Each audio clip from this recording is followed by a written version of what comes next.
24 hours and a lot of frustration later, I got my 605th completion, Hotshot Racing. Now you're probably wondering where 601st to 604th are. I'll show them on screen now. These completion videos are the games that'll be the milestones or games that I'm really proud of finishing, like this one you're watching now.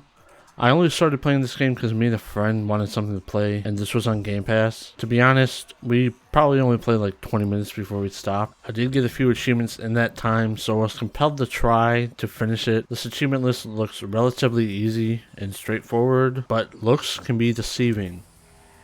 There are 53 achievements which have us play some multiplayer modes, arcade races, some miscellaneous tasks with boosting and time trials. For example, reverse across the finish line or in time trial get a best lap in every track. The real kicker is you have to beat 5 Grand Prix on Expert and win an Expert GP with all 8 characters. On top of that, there is a very tedious grind unlocking and buying all the cosmetics. You just can't unlock them, you have to buy them too. There's a lot to do, so I wanted to share like a sort of a roadmap of what to do and when to do it. And this is like how I did it, and maybe making it a little more optimized by thinking out loud. Now, before you even attempt this, I recommend having 3 friends or 3 extra controllers. Me personally, I did most of my multiplayer achievements with 3 extra controllers. The multiplayer achievements are pretty self-explanatory if you read the description. I was thinking over this in my head. Me personally, I would get all the multiplayer achievements out of the way first to get a feel for the game and keep a second controller nearby for the grind after we finished everything else. Next up, I would try the Follow the Crowd achievement, which is a real sleeper hard one. It requires you to beat a downloaded ghost in time trial. Since this game isn't new and the times are pretty optimized, all the tips I can give you are choose a mirrored track with the slowest time. These seems to be the most less optimized, where you can just barely get it. Me personally, I did it less than a second. That's what the timing you're dealing with here. When you start, don't expect to keep up with the ghost on the first lap.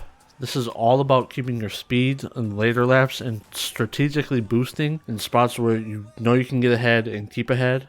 Always keep in mind to strategically boost. You will need to beat a staff ghost in a single area for 1 cosmetic, so you can do that too, or you can leave it for later.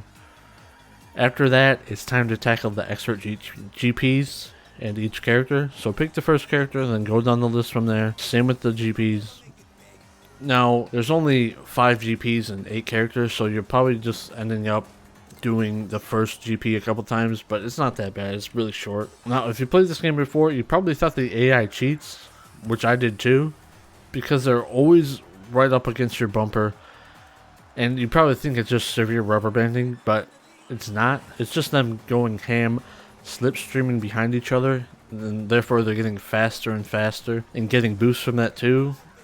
Whereas if you're in first place, you only can get boosts by drifting. So the tips are: stay in the top 3, slipstream behind them, and then boost where you can, and then keep boost for like the end of the track where you can speed up ahead. The AI is so relentless and sometimes super aggressive, bumping into you while you're drifting and messing you up, causing potential restarts. It's so defeating when you're on the last lap or on the last track of the Grand Prix and you spin out and you have to restart all over again. It's just so defeating. Always save boost for the ending turn so you can speed ahead if need be.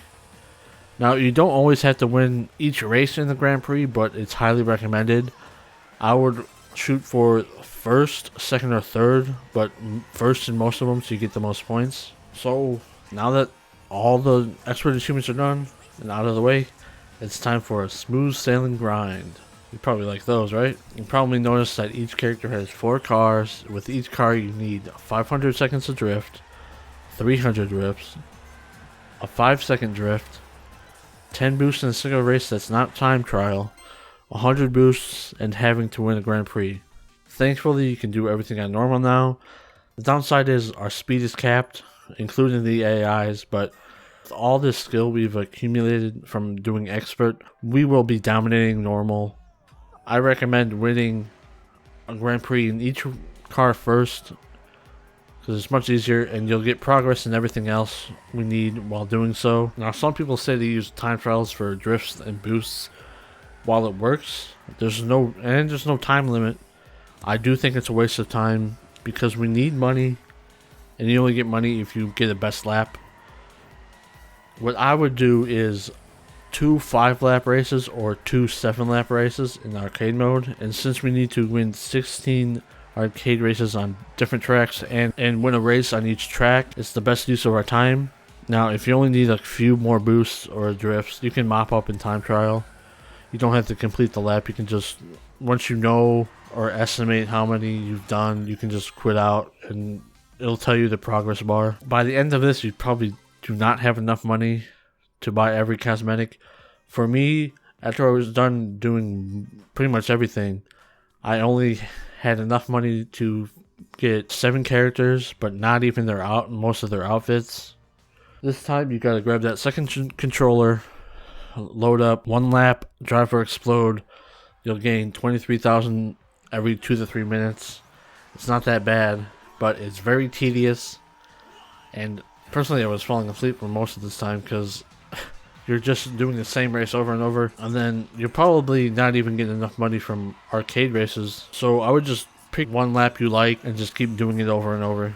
Now you could, instead of doing thinking out loud, you could do drive and explode instead of arcade races, because then you can just do arcade races with 1 lap online with your second controller too, make it easier on yourself. But this is the way I would do it, so maybe other people have options, different opinions on this. I really like playing this game. Once I got the grasp of what the game asked of me, it became a really rewarding experience, and I'm really proud of myself for sticking with this game and getting the completion.